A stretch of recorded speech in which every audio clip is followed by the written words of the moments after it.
본문의 내용으로 우리가 영상을 본 것처럼 예수님의 세례 장면을 기록하고 있습니다. 우리는 지나치게 약식 세례다 보니까 그 의미가 약간 퇴색되고 또 감동이 좀 덜한 부분이 있는데, 제가 늘 세례할 때마다 느끼는 것은 우리도 원래적으로 침례를 하면 어떻겠는가. 지금도 침례교회는 정말 물속에 저렇게 푹 담갔다 다시 나오는, 내가 죽었다가 예수 안에 다시 살아난다는 의미거든요. 저런 어떤 침례를 베풀면 평생에 걸쳐서 안 잊어버리지 않겠나 하는 생각을 가져봅니다. 어쨌든 오늘 예수님의 세례의 장면인데요, 우리 예수님의 세례를 본문 삼으면서 두 가지 질문을 먼저 할 수 있지 않겠나 싶습니다. 첫 번째는 예수님께서는 왜 세례를 받으셔야만 했을까라고 하는 거지요. 예수님이 세례 받으신 의미와 목적이 있다면 그게 뭔가라는 질문이고요. 두 번째는 세례 받을 때 영상을 통해서 잠시 보았습니다만 비둘기가 막 날아다니고 하늘에서 막 음성이 들리는 이런 놀라운 기적 같은 일들이 벌어졌거든요. 이런 기적의 의미가 과연 뭘까라고 하는 거예요. 그래서 오늘 저는 말씀을 이 두 가지 질문에 따르는 해답을 함께 찾아가는 것으로서 말씀을 좀 나누고자 싶습니다. 첫 번째 질문, 예수님 왜 세례를 받으셔야 했느냐? 지난 주에 잠시 세례에 대해서 언급하면서 말씀을 드린 적 한번 드렸었죠. 11절과 12절에 보면 세례가 나옵니다. 먼저 예수의 세례 이전에 세례 요한의 물세례, 그리고 예수님이 주신다고 하는 성령과 불세례, 이렇게 나와 있습니다. 그러니까 성경적으로 보면 물세례가 있고 그 다음 예수님이 따로 주시는 성령과 불세례가 있기 때문에, 그럼 우리가 물세례 받고 난 이후에 또다시 성령과 불세례를 받아야 한다라고 하는 세례 이중성, 이중세례를 말하는 그런 일들이 있습니다만은 우리는 그렇게 굳이 나누어 볼 필요 없다라고 하는 것이라고 제가 말씀드렸죠. 왜냐하면 우리가 물세례 받을 때 누구에게 세례 베풉니까? 예수를 그리스도로 고백하는 자에게 베푸는 것이 세례가 되는 것이죠. 그 세례는 구원의 필요 조건도 아니고 또 세례 받았다고 해서 무조건 구원받는 것이 아니에요. 누구에게 세례 베푼다고요? 성령으로 말미암지 않고서는, 고린도전서 13장 3절, 예수를 그리스도로 고백하는 자가 누구냐? 성령으로 아니하고서는 예수를 주로 고백할 수 없다는 거예요. 그러니까 이미 성령을 받은 자가 예수를 그리스도로 고백하고 있기 때문에 그걸 많은 회중과 또 사람들 앞에 확증, 보증하기 위하여 하는 게 뭐예요? 그게 세례라고 하는 의식이라고 하는 거죠. 그래서 어떻든 이렇게 세례가 있는데, 그렇다면 굳이 세례 요한의 물세례와 예수님의 성령 불세례를 굳이 구분하자면 예수님의 그 불세례, 복음서 속에서의 이 불이라는 것은 종말론적인 언어거든요. 심판을 얘기합니다. 그러니까 세례 요한을 통하여 회개의 세례를 받은 자는 예수님께서 구원하시지만 끝까지 회개하지 아니한 자는 뭐 하신다? 불로서 심판한다. 어떤 이런 의미로서 우리가 세례 요한의 물세례와 예수님의 성령의 불세례를 조금 구분할 수 있다면 그렇게 나눌 수 있지 않겠나, 우리 한번 생각해 볼 수가 있다고 하는 거죠. 그런데 오늘 본문 14절 보세요. 이제 예수님께서 요한에게 세례를 받기 위해 오시지요. 그런데 14절 요한이 어떤 반응을 보입니까? 14절 읽어봅니다. 시작. 요한이 말려 이르되 내가 당신에게서 세례를 받아야 할 터인데 당신이 내게로 오시나이까. 그러니까 요한은 예수님을 보는 순간에 예수님이 누구신지 분명히 알고 있다는 거예요. 그가 앞구절을 통해서 뭐라고 얘기합니까? 이는 나보다 능력이 많은 이시니 나는 그의 신을 들기도 감당치 못하겠노이다. 누굴 가리켜서 말하는 겁니까? 예수님을 가리켜 말한 것이죠. 근데 예수님이 자신에게 와서 세례를 받으려고 오시는 거예요. 이때 요한은 당연히 내가 당신에게 세례를 받아야 할지언제 어떻게 내가 당신에게 세례를 베풀 수 있습니까? 강한 거부감으로 반응하고 있는 것을 보게 되는 것이죠. 여러분, 그런데도 불구하고 예수님은 끝까지 세례를 받으시는 것을 우리가 보게 돼요. 왜입니까? 아니, 세례를 베풀고자 하는 자도 거부하고 있는 판에 왜 굳이 예수님은 세례를 받으려고 하시는가? 특별히 이 세례 요한의 세례는 회개의 세례 아닙니까? 회개하라 라고 하는 회개의 선포로서 세례를 주고 있기 때문에 회개의 세례라고 얘기합니다. 곧 회개의 세례의 전제 조건이 뭡니까? 자신의 죄라고 하는 것을 깨닫고 회개한 자에게 베푸는 것이 회개의 세례입니다. 그 세례 요한의 이 물세례는 회개의 세례라고도 하지만 또 한편은 죄를 씻는 죄 씻음의 세례다라고도 얘기합니다. 지난 월요일부터 우리가 저녁마다 이 다니엘 기도회를 우리가 줌으로 참여하고 있습니다. 토요일과 오늘 저녁 주일은 이제 각자 편하게 이제 그 다니엘 기도회에 우리가 참여하는 시간인데요. 어저께는 보니까 이 탈북자 이옥 선교사님의 간증이 있었습니다. 아마 여러분 어제 저녁에 참여하신 분들은 아마 아실 건데요. 그분의 간증 가운데 이런 내용이 있었어요. 그분이 이제 탈북민으로 먼저 중국에 그 친척집에 살면서 생활하다가 누군가의 밀고에 의하여 다시 압송당하여 북한으로 갈 수밖에 없는 상황 가운데 처하게 된 겁니다. 그래서 그분은 군인이었기 때문에 군인이 탈북한다는 것은 곧 탈옥, 그러니까 압송당하여 가면 바로 즉결 사형을 당한다는 거예요. 처형당한다는 겁니다. 그러니까 다시금 잡혀갖고 이제 다음날 오후 2시가 되면 북한으로 압송을 당하여 죽어야 되는 그런 전날 밤 저녁에 놀라운 일이 벌어졌다는 거예요. 홀로 감옥 안에 그 어두컴컴한 그 방에 갇혀있는 상황 속에서 하나님께서 자신에게 은혜를 베푸시는데 어릴 적부터 지금까지 지었던 모든 죄가 마치 하나의 파노라처럼 자기 눈앞에 펼쳐지는 것을 경험하게 되었다는 거예요.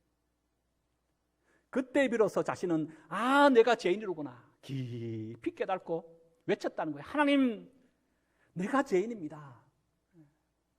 내가 죄인입니다. 자신의 더럽고 추한 죄를 보면서 얼마나 회개하고 눈물 흘렸던지 그 밤에 똘똘 굴렀다는 거예요. 그런데 그 이후에 그 어두운 밤 감옥에 홀로 있다고 느껴졌는데 홀로가 아니라는 것을 깨닫게 되었다는 겁니다. 눈에는 보이지 않지만 만져지고 분명하게 느껴지는 인격적인 분을 느끼기 시작했다는 거예요. 그리고 그분이 얼마나 크신 분이신지 두렵고 떨고 있는 자신에게 와서 푹 안으시면서 두려워하지 말아라, 떨지 말아라, 내가 너와 함께한다.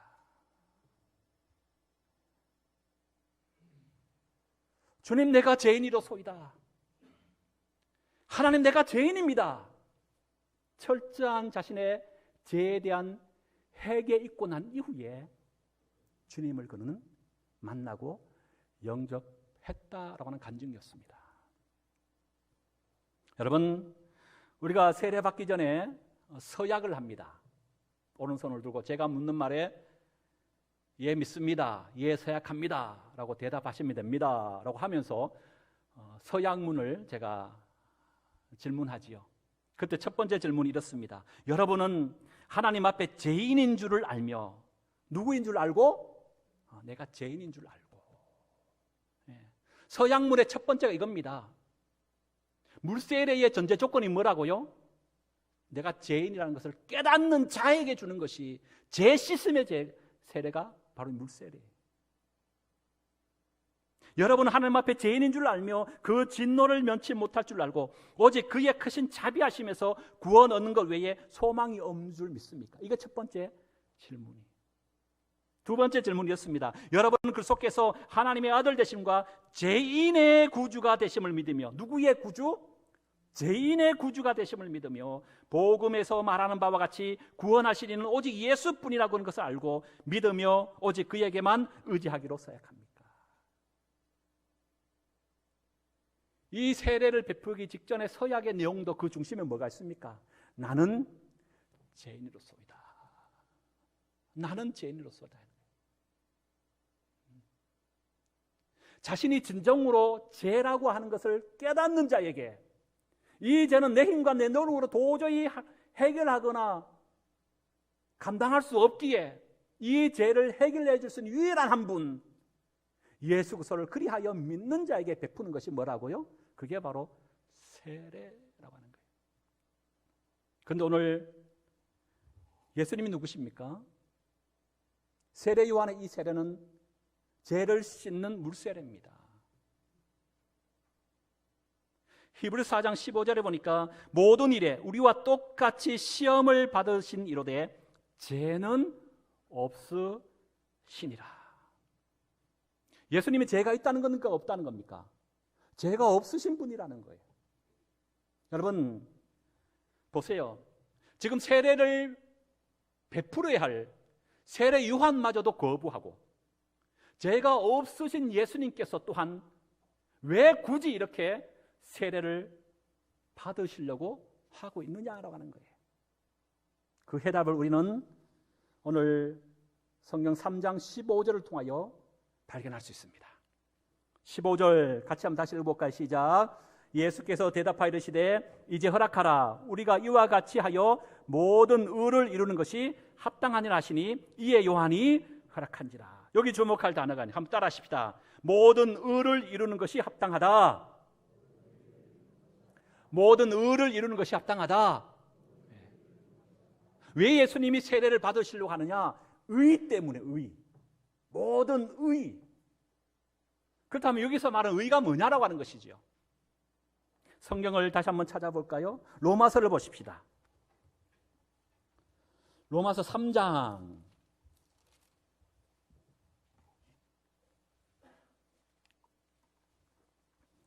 20절입니다. 신약성경 243쪽에 3장 20절부터 같이 읽어볼까요? 20절 시작. 그러므로 율법의 행위로 그의 앞에 의롭다 하심을 얻을 육체가 없나니 율법으로는 뭘 깨달아요? 죄를 깨닫는 거예요. 율법이 뭡니까? 우리 인간의 행위입니다.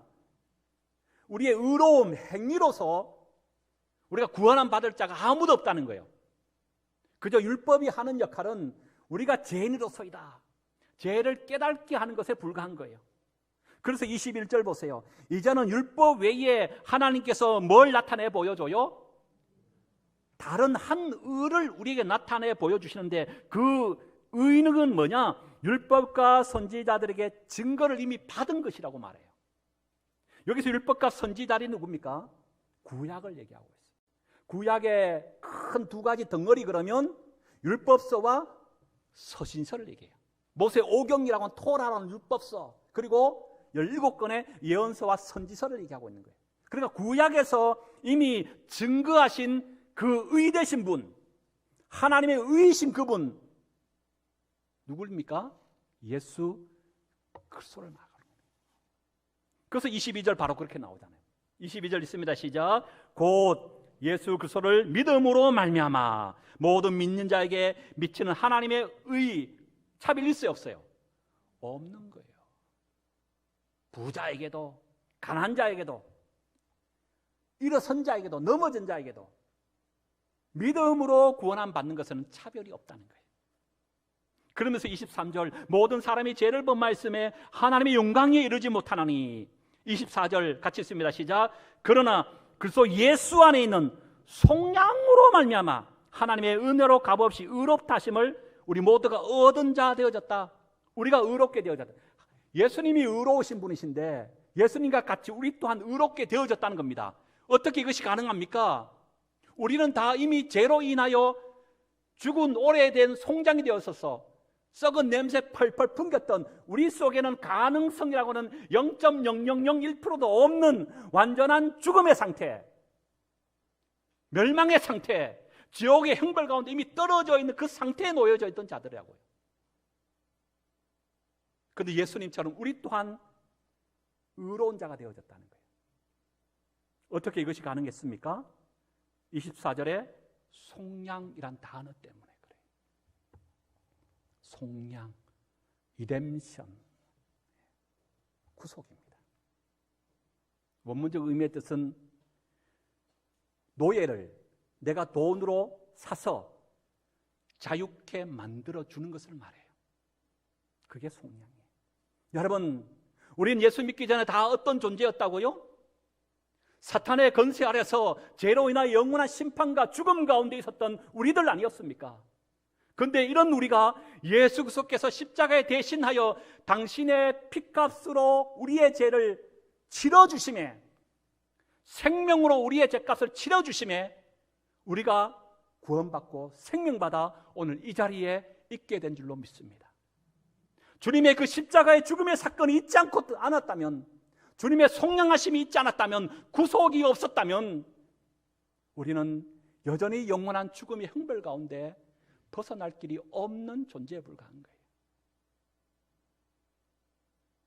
그래서 25절, 이 예수를 하나님이 그의 피로써 믿음으로 말미암는 화목제물을 세우셨으니 이는 하나님께서 길이 참으신 중에 전에 지은 죄를 강가심으로 자기의 의로우심을 예수를 통하여 우리 가운데 나타내 보였다는 거예요. 그래서 26절 있습니다. 시작. 곧 이때에 자기의 의로우심을 나타내서 자기도 의로우시며 또한 예수 믿는 자를 의롭다 하려 하심이니라.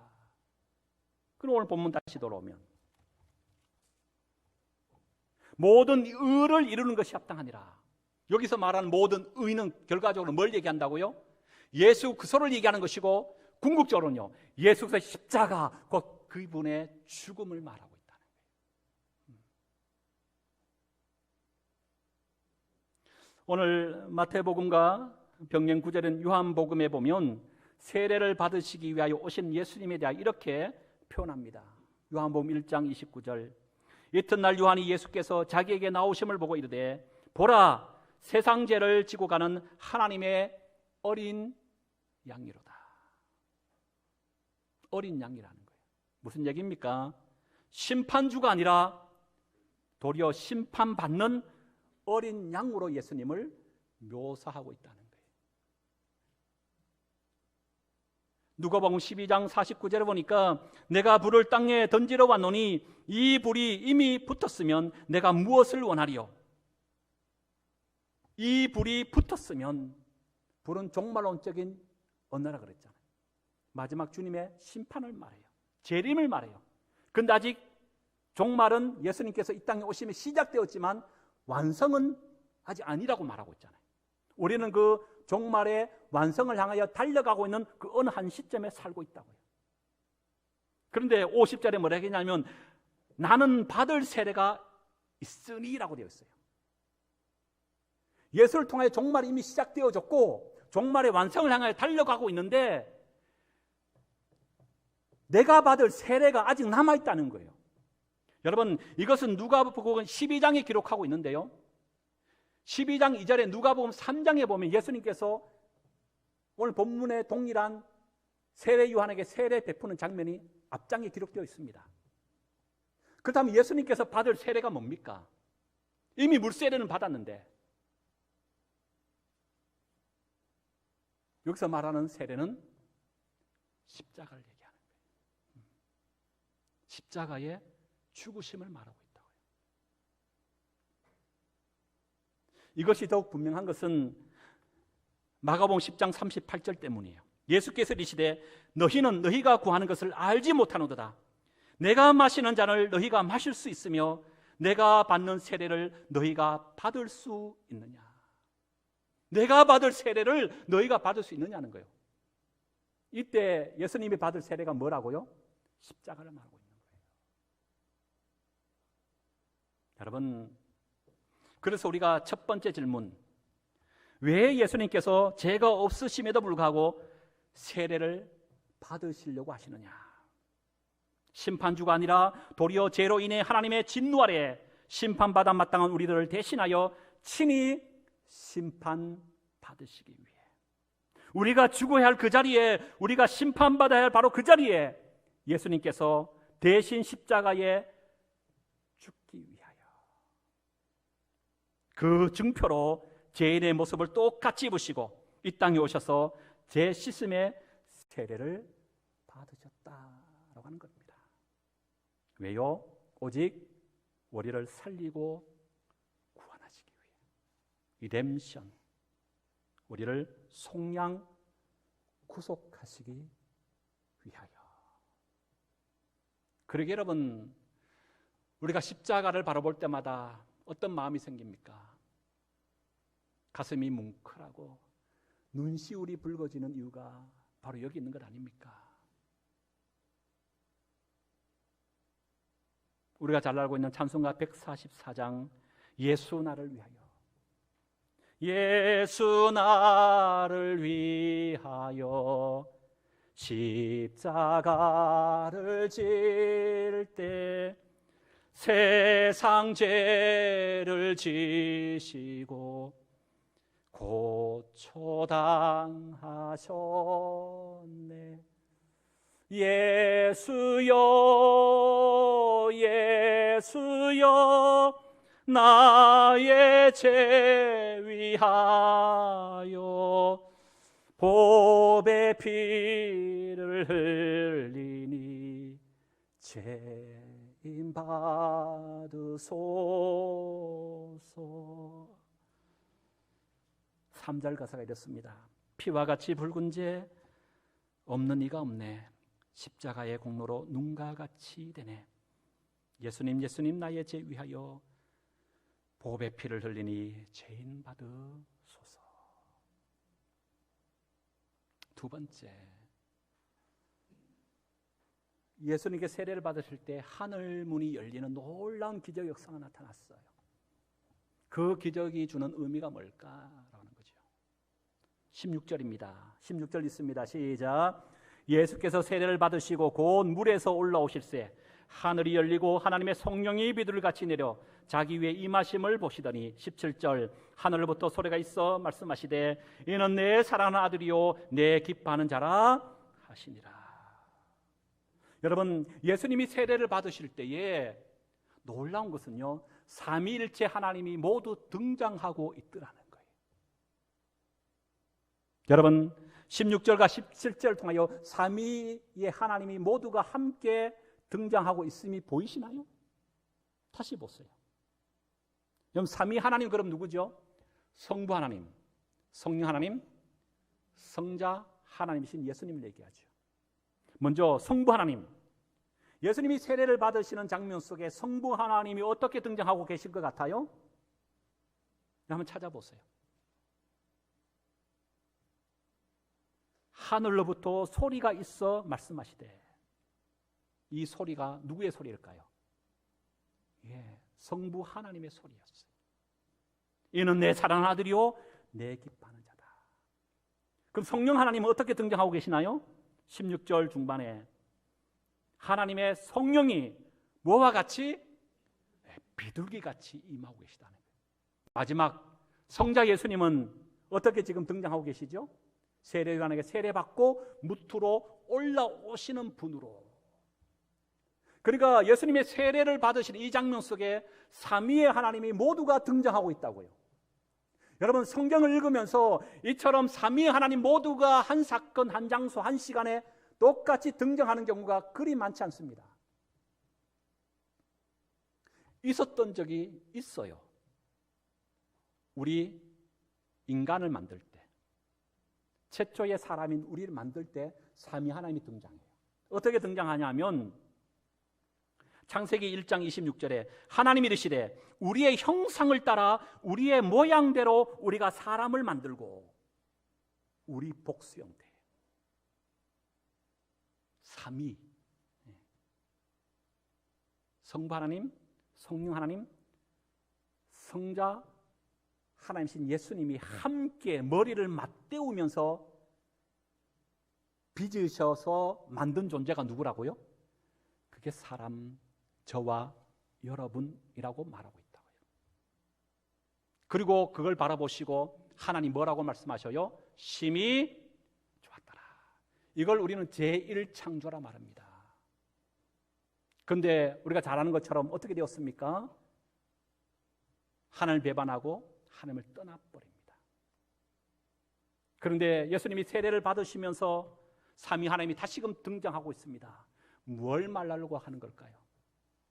제일 창조의 그 원래적 하나님을 보실 때 심히 좋았다라고 하는 그 인간의 원래적 창조의 회복을 내가 하겠다는 거예요.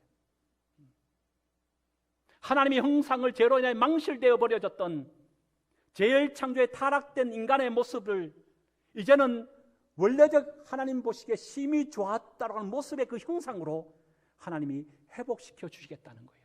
누굴 통하여? 예수 그리스도를 통하여. 그걸 어떻게 알 수 있습니까? 하늘이 열리고 하나님의 성령이 비둘기같이 내려 자기의 임했다는 것은 뭘 얘기합니까? 성령 하나님께서 보증하고 계시다는 거예요. 누굴? 예수를. 그리고 승인하고 계신 분이 누굽니까? 17절 성부 하나님께서 하늘부터 소리가 있어 말하되 이는 내 사랑하는 아들이요 내 기뻐하는 자다. 성령 하나님의 보증과 성령 하나님의 승인을 통하여 예수님께서 구약으로부터 약속되어졌던 그 메시아 그리스도 제일 창조의 완성을 위하여 이 땅에 오신 바로 그 하나님의 아들 예수라고 선포하고 있는 거예요. 예수를 통하여 이루실 제1창조를 넘은 제2의 창조라고 우리 이렇게 얘기합니다. 말씀을 마칩니다. 13절 보면서 13절 시작. 이때 예수께서 갈릴리로부터 요단강에 이르렀다. 여기까지 보겠습니다. 여러분 갈릴리로부터 온 거예요. 30년 사생활을 하기 30년까지 갈릴리로 계셨다가 이제 공적인 공생애를 시작하시기 위하여 세례 요한에게 와서 세례를 받고 있다는 겁니다. 그 13절 이후부터가 공생애가 시작되는 거예요. 그 공생애를 시작하는 그 시점에 예수님이 가장 먼저 하신 것이 뭐라고요? 세례 받으시는 일이셨어요. 무슨 의미일까요? 예수님이 누구신가를 보여주고 있는 거예요. 예수님이 장차 어떤 사역을 펼쳐가신가를 이 세례하는 것을 통해 우리가 보여주고 있어요. 여러분 예수님이 누구십니까? 종말의 구원자이자 참된 메시아라고 하는 거예요. 어떻게 알 수 있다고요? 성령께서 비둘기같이 임하심에 또 하나님께서 친히 이는 내 사랑하는 아들이요 내 기뻐하는 자라고 하는 보증과 확증을 통하여 바로 예수가 참된 메시아요 그리스도시다 라고 하는 것을 공포하는 것으로부터 모든 무리들과 사람들에게 선포하는 것으로부터 당신의 공생애를 지금 시작하고 계시다고요. 그렇다면 앞으로 이 메시아의 사역의 방향성은 뭡니까? 십자가라, 십자가.